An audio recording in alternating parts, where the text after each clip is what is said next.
할렐루야. 오늘 점심은 아버지들을 위해서, 그리고 모든 성도님들을 위해서 준비하러 벌써 많은 분들이 출발하셨고, 또 여기서도 준비하고 계십니다. 또한 여전도에서 또 같이 협력해 주셔서 많이 준비하고 있는데, 준비된 음식은 오늘 새날교에서는 드시지 못하고 오늘 파크로 가셔야 됩니다. 오늘 포트야고 스테이 파크로 많은 분들이 다 가셔서 즐겁고 귀하고 좋은 시간 가지시기를 주의 이름으로 당부드립니다. 오늘은 무슨 날이에요? 아버지 날. 참 좋은 날입니다. 그리고 참 좋은 나라입니다. 한국에 계시면 아버지 날로 별도로 해주는 날도 없어요. 어버이날 해서 아버지, 엄마 그냥 합들여서 둘이 뭉실 넘어가는데, 미국은 확실하게 어머니 날, 아버지 날로 구분시켜 주셨더라고요. 근데 좀 궁금하다는 게 하나 있지 않아요? 왜 어머니 날이 앞서 있을까요? 왜 뒤에 아버지 날이 있을까요? 어머니 날 아버지들이 어떻게 어머니들을 선물을 해주냐에 따라서 어머니의 선물이 오늘 달라질 거예요. 아버지들이 어머니 날 많이 했으면 오늘 풍성하게 받을 것이고, 입 싹 닦았으면 어머니들도 오늘 입 싹 닦을 거예요. 근데 우리는 교회에서도 풍요롭게 준비했습니다.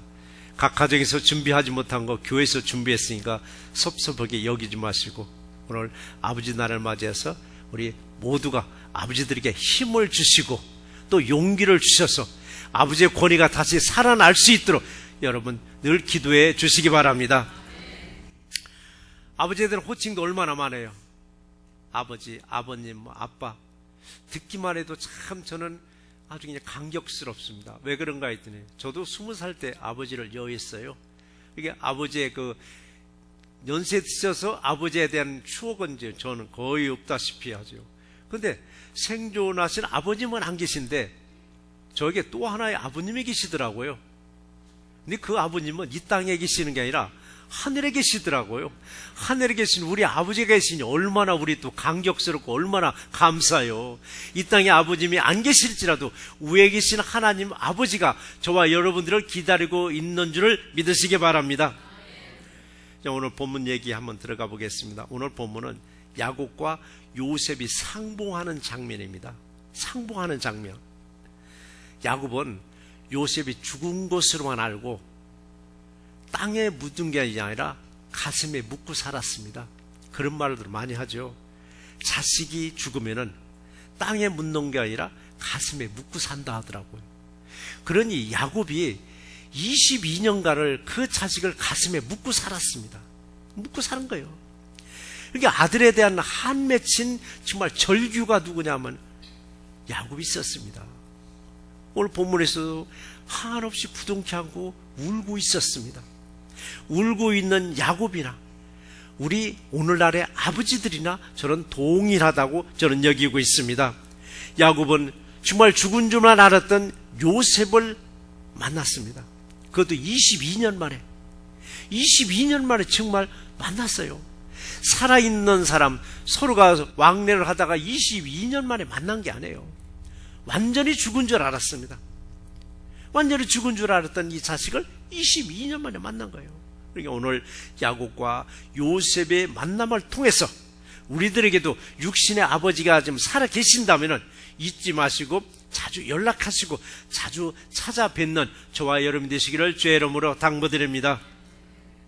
아버지날에 주시는 말씀이 두 가지가 있는데, 첫 번째 말씀은 무슨 말씀이냐면 아버지의 울음이 있었습니다. 여러분들이 혹시 기억하시나 모르겠어요. 아버지의 우는 모습을, 엄마의 우는 모습은 여러분 자주 볼 수 있지만은 아버지의 우는 모습은 쉽게 볼 수 없는 게 아버지의 울음이기도 해요. 그래서 대화도 그래요. 말로만이 서로 하는 게 대화는 아니더라고요. 울음이라는 대화도 있어요. 울음이라는 대화. 그냥 울기만 하면 서로 통하는 울음이 있습니다. 여러분, 울음. 한번 우리 생각해 보시자고요.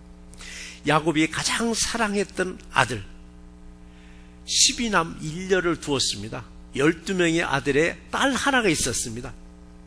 그 중에서도 13명 중에서도 11번째 아들 요셉을 가장 아끼고 가장 사랑했었습니다. 정말 애틋하게 키웠던 그 자식인데 어느 날 호련히 사라졌습니다. 어느 날 갑자기 사라진 거예요. 다른 형제들의 말에 의하면 들짐승들이 물어갔다는 얘기예요. 그래가면서 피 묻은 요셉의 옷가지를 아버지에게 보여주면서 요셉은 죽었다라고, 들짐승들이 물어가버렸다라고. 그리고 그날부터 야곱은 요셉이라는 자식은 이젠 죽었구나, 그리고는 자기 마음에 묻어놓고 살았습니다. 근데 이게 죽었다던 요셉이 살아있다고 다른 아들들이 보았다는 겁니다. 만났다는 얘기입니다. 아버지한테 얘기하는 거예요. 요셉은 죽지 않고 살았다고, 우리가 만나고 왔다라고. 그럼 죽었다고 여겼던 아들이 살아있다는데 살아있는 요셉이 거렁뱅이처럼 정말 살고 있었는가? 거렁뱅이처럼 살고 있었던 것이 아니라 애굽이라는 엄청난 큰 나라에 총리로 있다는 거예요. 이것을 아버지가 믿겠느냐고요. 거지로 있다고 해도 믿을까 말까 한데 오늘날의 미국과 같은 이 어마어마한 나라에 총리로 있다는 걸 아버지가 믿겠느냐고. 믿지 못하는 야곱에게 요셉은 왕궁에서 쓰는 마차를 보냈습니다. 고급 옷도 보냈습니다. 그리고 뭣도 줘? 곡식도 보냈습니다. 많은 선물을 받아본 야곱이, 그래? 정말 요셉이 살았을까? 살았을까 하면서 한 말 있잖아요. 내가 죽기 전에 가서 그를 보리라. 내가 죽기 전에 가서 그를 보리라. 그러면은 아들 몇 명하고 요셉이 가서 좀 만나면 어떠냐, 야곱이 가서 만나면 어떠냐고요. 온 가족을 다 대동했더라고요. 바리바리 보따리 다 싸가지고 이민길을 오른 거예요. 몇 명이? 66명이. 성경의 수업은 66명, 70명, 75명이나 숫자가 나옵니다. 어쨌든 이 전 가족을 이끌고 애굽으로 출발하는데 이들이 마지막 살던 곳이 어디냐면 헤브론이었었습니다. 마지막 살던 곳이. 헤브론을 출발해서 부활 새벽까지 도착했습니다. 헤브론과 부활 새벽까지는 약 43km 정도의 거리입니다. 부활 새벽에 도착한 그날 밤에 야곱은 하나님께 희생 제사를 드렸습니다. 근데 이왕이면은 살던 헤브론에서 마지막 하나님께 예배를 드리고 출발하지 왜 43km나 떨어진 브엘세바에서 하나님께 예배를 드렸을까? 그 장소가 특별한 장소였었습니다. 할아버지 아브라함이 하나님과 만난 장소입니다. 아버지 이삭이 하나님을 만난 장소가 브엘세바에 있었습니다. 할아버지도 아버지도 그곳에 제단을 쌓고 제사를 드리면서 하나님을 만났듯이 야곱도 그곳에 제단을 쌓고 하나님께 제사를 드렸습니다. 제사를 드린 그날 밤에 야곱은 하나님을 만났습니다. 얼마나 두렵겠느냐고요. 옆에 동네 가는 것도 아닙니다. 남의 나라를 갑니다. 혼자 가는 것도 아닙니다. 온 가족들 다 대동해서 지금은 가고 있습니다. 가는데 그 마음이 두렵지 않겠느냐고요. 두려워하는 마음을 하나님이 위로해 주셨습니다. 두려워 말고 떠나라. 내가 거기서 너로 큰 민족을 이루게 하리라라고 약속하셨습니다. 내가 너로 큰 민족을 이루게 하리라라고. 야곱이 희생 제사를 드리고 애굽으로 출발한 것처럼 저와 여러분들도 장소를 떠날 때는 항상 마지막 예배를 드리고 여러분 꼭 떠나시기를 주의 이름으로 당부드립니다. 새날교회에서 독특한 게 하나 있습니다. 입주 예배는 누가 시키지 않아도 여러분 다 입주 예배는 잘 드립니다. 우리는 입주 예배 어떻게 드리라고 하는지 아세요? 키 받으면 크루징하고 키 받으면 제일 먼저 하나님께 예배부터 드리라고 합니다. 아파트를 들어갈지라도 키 받으면 제일 먼저 예배부터 드리라고 합니다. 그런데 다른 데는 어땠습니까? 들어가서 다 진열하고 데코레이션 다 한 다음에 사람들을 그때 불러 모아서 자랑하듯 입주 예배를 드립니다. 저는 그렇게 하지 않습니다. 키 받으면 빈 공간이라도 제일 먼저 하나님께 감사 예배 드리라고 감사 예배 드립니다. 여러분의 비즈니스를 오픈할 때 당연히 예배 드립니다. 그런데 여러분 예배 드릴 때 비즈니스를 크로스할 때 문을 닫을 때도 예배 드리나요? 문을 닫을 때도 예배 드리라고 저는 강요합니다. 망해서 문을 닫는 집도 쫓아가서 저는 여기서 마지막 감사 예배 드리라고 해서 그 예배 드려줍니다. 왜 드릴 때는 오픈할 때는 감사해서 예배 드리고 망했다고 할 때는 기분 나빠서 예배 안 드린다면 하나님은 필요한 때 하나님을 찾고 필요치 않으면 하나님을 찾지 않겠다는 얘기입니다. 하나님은 우리가 잘 나갈 때도 우리의 하나님이요 우리가 힘들 때도 우리의 하나님이십니다. 항상 하나님 앞에 감사 예배로 시작도 감사 예배요 마지막도 감사 예배를 드릴 때 하나님이 우리의 갈 길을 정말 붙잡아 주시고 의로운 길로 인도해 주심을 믿는 우리 새날교회 되시기를 주의 이름으로 축원합니다. 애굽의 총리가 된 요셉은 22년 만에 아버지 야곱을 만났을 때 무슨 말을 했을까? 무슨 말을 했을까? 말이 대답이 아니라 울음이 대답이 나옵니다. 울음이요. 대화도 그래요. 자주 만나는 사람들, 매일 만나는 사람들은 뭐가 그렇게 할 말이 많은지 집에서 실컷 얘기하고 또 나가서 파킹장에서 차 타기 전에 또 얘기를 하고 또 집에 가면서 전화로 또 얘기하더라고요. 그렇게 할 말이 많아요. 자주 만나면. 근데 여러분 1년에 한 번 만나보세요. 서먹서먹해 무슨 말을 할까? 서로가 참 난색해요. 얼마나 할 말이 없으면은. 그래서 우리는 울음이라는 대화는 어떤 말보다도 더 진솔할 수가 있습니다. 자주 만나지 못해서 서로가 머석할 때 그냥 누구 하나가 그냥 울어주세요. 울어주면 그걸로 해답이 다 끝납니다. 남북 이상 가족 만날 때 보셨죠? 그냥 부득이 않고 울기만 해요. 울 때 여러분 치유가 됩니다. 울 때 회복이 되는 거예요. 여러분 남북 이상 가족 수십 년 만에 만나서 무슨 말이 필요하냐고 그냥 우는 거예요. 우는 거.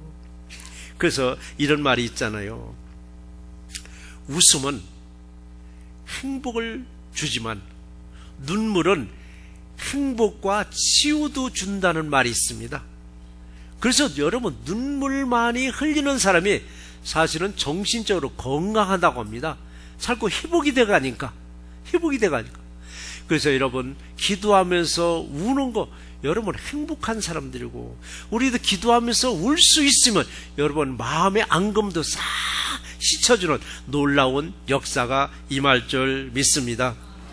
그래서 이들이 만났을 때 야곱과 요셉이 만났을 때 요셉과 그의 형제들이 만났을 때 아버지와 앙금은 별로 없지만 그 형제들에는 얼마나 많은 앙금을 가지고 살았느냐고. 그 많은 앙금을 울음을 통해서 싹 치유되어 버린 거예요. 울음을 통해서. 그래서 눈물이 많은 사람들이 여러분은 행복한 거예요. 감정이 풍부한 것도 있지만 그들의 정신도 굉장히 건강하다는 어떤 그 심리학자들이 그런 말을 하기도 하더라고요. 오늘 부자간에 한참을 서로 껴안고 울고 나서 야곱이 요셉에게 30절에서 이 말씀을 했습니다. 내가 지금까지 살아있고 내가 네 얼굴을 보았으니 나는 지금 죽어도 족하다라고 했습니다. 나는 지금 죽어도 족하다. 얼마나 한스럽게 살아왔으면 아들을 보면서 하는 말이 나는 지금 죽어도 족하다고 이렇게 말을 했을까? 얼마나 한스럽게 살아왔으면.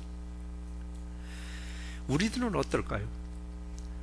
한번 야곱의 입장과 여러분의 입장을 한번 생각해 보세요. 여러분이 야곱이라면은 22년 만에 만난 그 요셉이 거렁뱅이 아니라 애굽에서 권력 서열 두 번째입니다.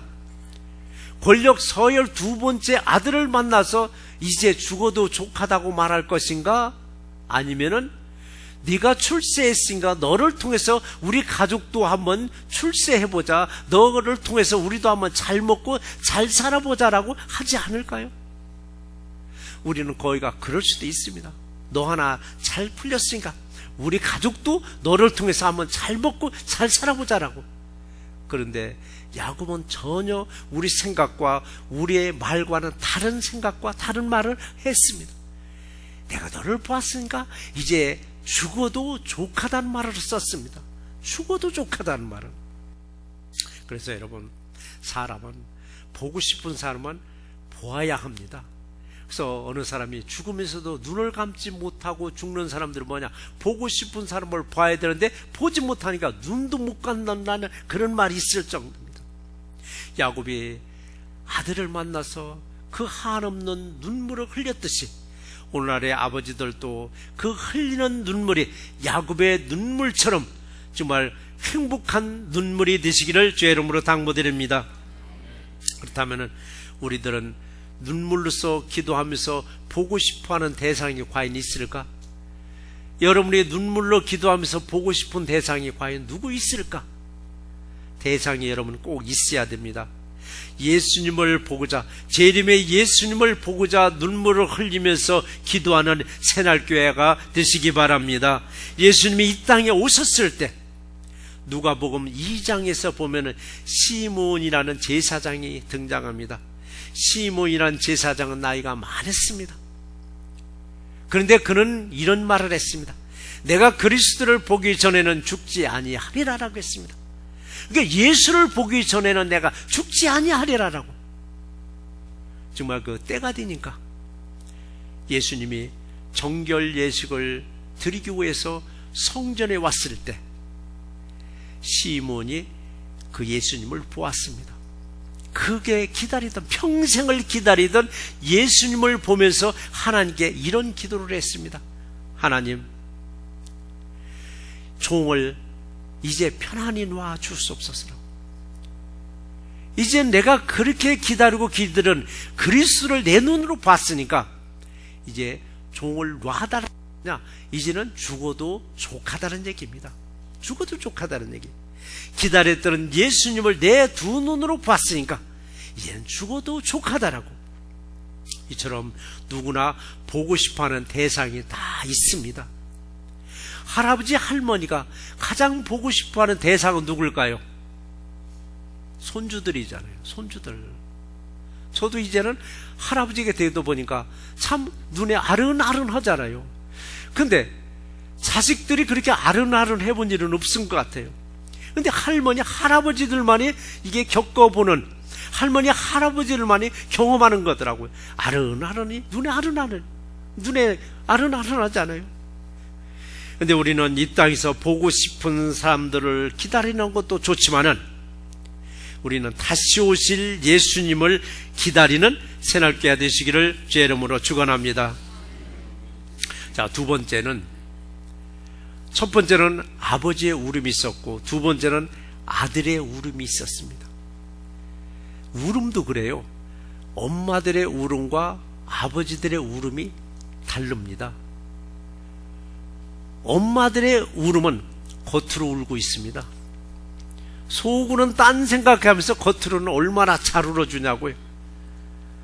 아버지들의 울음은 여러분 참 보기 힘든데 아버지들 잘 울립니다. 아버지는 뒷짐지고 멀쩡한 척 하지만 속으로 울고 있는 게 아버지들이에요. 엄마는 겉으로 울어서 항상 엄마의 울음소리를 자주 듣지만 아버지는 겉으로 우는 게 아니라 속으로 울고 있습니다. 그래서 항상 아버지들이 강한 것 같아도 속으로 늘 자식들을 위해서 울고 있음을 알고 아버지들을 한 번 더 생각해 보시고 아버지를 위해서도 기도하시고 한 번 더 연락해 보시고 한 번 더 찾아볼 수 있는 우리 새날교회 되시기를 주의 이름으로 축원합니다. 이 형제들이 요셉을 만났을 때 요셉에게 이런 말을 해줬습니다. 우리 아버지는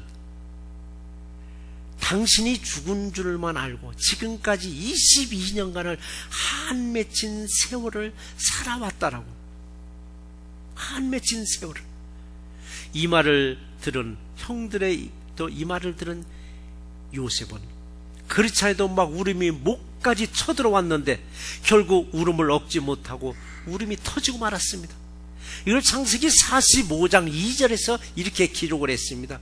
요셉이 큰 소리로 우니 애굽 사람들에게 들리며 바로의 왕궁에 들리니라고 했습니다.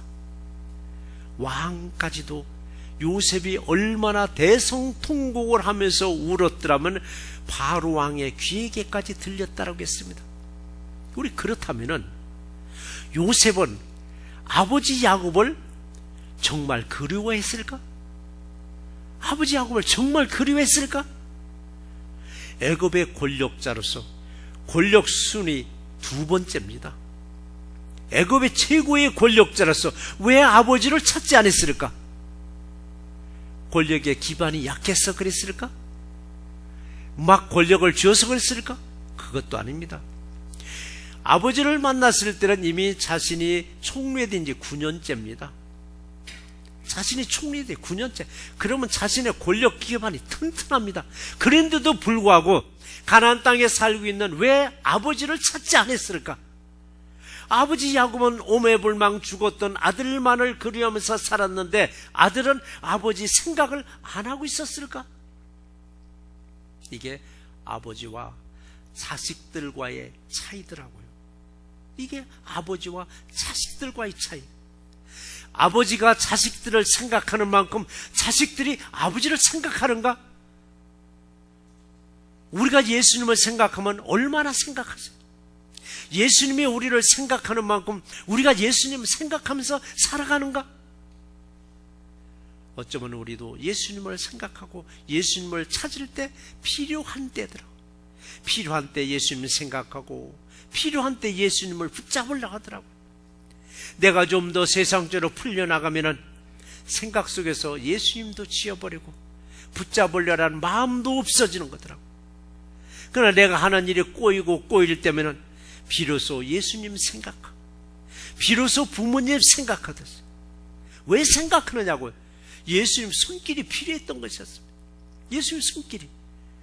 그러나 도와달라고 이렇게 도와달라고 애걸복걸 부르짖을 때 예수님은 우리를 바라보고 있어요. 예수님은 한눈도 팔지 아니하고 우리를 지켜보고 계시면서 우리의 필요한 걸 준비하고 기다리고 계심을 믿는 우리 새날교회 되시기를 주의 이름으로 축원합니다. 사람이 사람을 만나는 것도 그래요. 인위적으로 만남보다는 하나님의 계획으로 우리 만남이 이루어질 때가 얼마나 많으냐고요. 대중가요 중에 이런 가사가 있죠. 우연이라는 노래 있죠. 우리의 만남은 우연이 아니었어요. 이것은 우리의 바람이었어요. 바람이 뭐냐고요? 원하는 게 바람이잖아요. 원하는 게 뭐냐고? 소망이잖아요. 사람을 만나기 위해서 우리 바람, 소망을 가질 것이 아니라 우리 예수님을 만나기를 소망하세요. 반드시 여러분 만나 주실 줄 믿습니다. 야곱의 나이 130살에 정말 살면 얼마나 더 살까? 자기 나이 다 살 것 같아서 이제 죽어도 족하다고 그 말을 했을까? 그게 아니었습니다. 130살에 아들을 만나고 그리고 17년을 더 살다가 147살에 그는 죽었습니다. 그는 130살에 아들을 만나서 죽은 줄만 아들 요셉을 만나서 이제 죽어도 족하다라고 했던 이 야곱의 마음이 곧 오늘날 우리 모든 아버지들의 마음인 줄 믿습니다. 살다 보면 그렇더라고요. 아버지의 실수든 누군가의 실수든 집안이 막 어려움을 겪을 때가 있습니다. 집안이 막 풍지박산될 때가 있습니다. 이때 아버지가 나약해지면 놀랍게 어머니들이 아주 강해지더라고요. 환경에 의해서 강해진 바로 이 어머니들은 나약해진 아버지를 어느 때는 조금 무시하더라고요. 막 무시할 때가 있습니다. 불필요한 존재로 여기고 가장으로서 무시하고, 심한 경우는 막 벼랑 끝까지 몰고 가서 그 아버지를 인생의 끝자락에 서게도 할 때가 있더라고요. 근데요, 벼랑 끝까지 서게 하는 것도 사람이 밀어서 가게 한 게 아니고 주님이 벼랑 끝까지 우리를 몰고 갈 때가 있더라고요. 왜 벼랑 끝까지 몰고 갔는가 했더니 벼랑 끝에 밀릴 때 거기서 예수님을 만나게 하시더라고요. 거기서 예수님을 만나는 거예요. 거기서. 그래서 그런 책 제목이 있습니다. 그 강종민 목사님이 책 제목에 벼랑 끝에서 웃게 하시는 하나님의 은혜라고 했습니다. 여러분, 벼랑 끝에 가서 이제는 인생 끝났다보다, 이제는 이제 다 끝났다고 했는데 거기서 예수님을 만나니까 뭐가 나, 웃음이 터질 수밖에 되냐고. 여기까지 나를 몰고 와서 결국 예수님 만나게 하시려고 하는구나. 얼마나 감사하냐고. 그래서 그 책 제목이 어쩌면 그 목사님의 얘기인지도 모르겠더라고요. 그 양반도 얼마나 많은 고난을 겪었었느냐고요. 그래서 여러분, 우리 또 세상 잘 나가다가 때로는 코로나에 몰려서 벼랑 끝까지 밀렸을 때 환경 탓하지 마시고 사람 탓하지 마시고, 아, 주님이 나를 여기까지 몰고 왔구나. 여기서 주님을 만나면 여러 모든 것이 회복될 줄 믿습니다. 그러나 거기서조차도 주님을 만나지 않으면 다 이제는 끝나고 맙니다. 그러나 끝나게 하시는 하나님이 하시니라 거기서 다시 시작하는 하나님을 만나서 여러분의 어떤 환경이 있어도 승리하시기를 주의 이름으로 축원합니다. 아버지들이여, 자식을 사랑하는 만큼 예수님을 사랑하시기 바랍니다. 모든 길은, 모든 문제의 해답은 예수 안에 있음을 믿으시기 바랍니다. 자식들이여, 예수님을 사랑하듯 부모를 섬기시기 바랍니다. 이것이 하나님의 명령이요, 여러분, 이것이 축복의 약속이기도 합니다. 아버지들이 막 털썩 주저앉아서 일어서지 못할 때 자식들이 그제서야 통곡할 것이 아니라 건강하실 때 좀 더 살펴주시고 보살펴주는 우리 새날교회 되시기를 주의 이름으로 축원합니다. 자녀들이 축복을 받을 길을 하나님이 열어놨는데 때로는 부모가 그 길을 막아버릴 때가 있습니다. 부모가 그 길을 가로막을 때가 있습니다. 미국 이 땅이 얼마나 넓으냐고. 먼 데 타주 있는 자식이 그래도 부모를 찾아올 때 오지 마라고 하더라고. 괜찮다라고. 먼 길 뭐러 오느냐라고. 자식들이 모처럼 와서 용돈 듬뿍 줘만 괜찮아, 우리 돈 있어, 괜찮아, 니들이나 잘 살아, 니들이나 잘 살아. 자식들이 오는 거 여러분 막지 마세요. 자식들이 주는 거 당연한 것으로 받으세요. 그리고 부모 잘 섬기라고 여러분 교육시키셔야만 됩니다. 네 부모를 공경하라. 이것이 약속 있는 첫 계명이니 이로써 네가 잘되고 이 땅에서 장수하리라. 그리하면 하나님이 내게 준 땅에서 내 생명이 길고 복을 누리리라라고 말씀을 주셨습니다. 자식들이 축복받는 길을 부모가 열어주셔야만 합니다. 열어주셔야만 됩니다. 그런데 부모들은 자식들의 손 벌리기가 그렇게 어렵다고 얘기하더라고요. 가장 가까우면서도 가장 먼 게 뭐냐, 자식이라고 하더라고요. 손 벌리기가. 그래서 아내들이 하는 말이 있죠. 자식들 돈 다 쓰기가 제일 어렵다라고. 제일 만만한 돈은 누구의 돈? 영감님 돈이라 하더라고요. 자식들 돈 다 쓰기가 주어도 미안하고 안 주면 섭섭하다라고 그런 얘기들 하잖아요. 부모가 힘들어하기 전에 자식들이 부모들을 더 살펴보시고 미리미리 준비해주는 우리 자녀들이 되시기를 주의 이름으로 축원합니다. 부모님들도 마찬가지입니다. 괜찮아 하지 마세요. 우리 돈 있다 하지 마세요. 니들만 잘 살아 하지 마세요.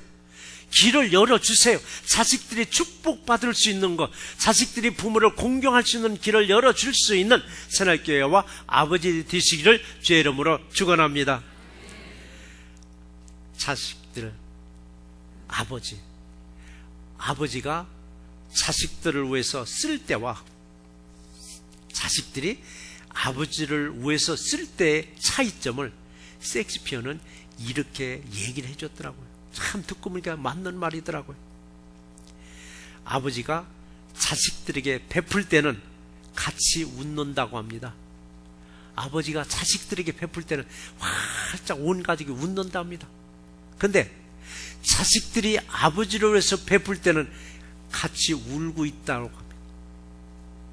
같이 운다는 거예요. 이제 제 애들 이제 다 커서 뒤돌아보니까 얘들 어렸을 적에 뭘 좀 사러 가면은 이름들 카트에다 주섬주섬 나 몰래 집어넣는 거예요. 계산대 보니까 엉뚱한 물건에서 나 주섬주섬 내려놔요. 근데 나이가 먹어서 아버지 뭐 사러 가는데 같이 갈까요? 그래 같이 가자.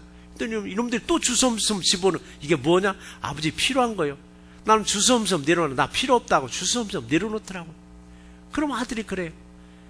아버지 이제는 우리가 사주는 거 당당하게 받으세요. 이런 거 사줄 만큼 되니까 사주니까 받으라라고.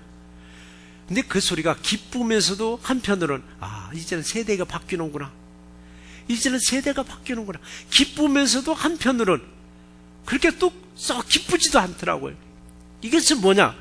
아버지들이 자식들에게 뭘 받을 때보다는 자식들의 줄 때가 가장 기쁜 거예요.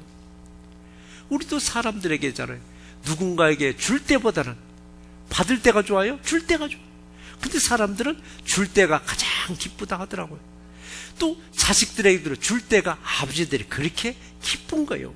항상 자식들에게 우리가 줄 수 있는 거 뭐예요?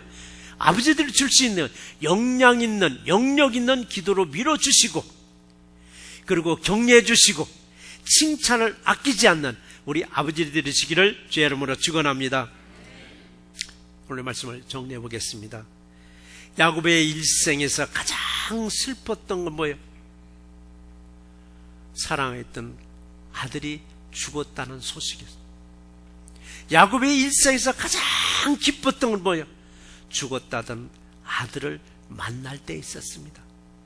우리도 세상 살다 보니까 가장 후회스러운 때가 또 있을 수도 있습니다. 내가 지금까지 살아오면서 가장 후회스러운 것은 뭘까? 연세 드신 분들이 그냥 푸념하듯 하는 소리가 있더라고요. 자식들에게 많은 유산을 돌려주지 못하고 그냥 허비했다는 것이 그렇게 후회스럽다고 하는 말들을 하더라고요. 여러분, 그게 후회스러운 게 아닙니다. 자식들에게 믿음을 유산으로 넘겨주지 못한 것을 후회하시고 지금부터라도 인생에서 가장 큰 믿음과 예수의 사랑을 마음껏 물려주시는 우리 새날교회와 아버지를 되시기를 주의 이름으로 축원합니다.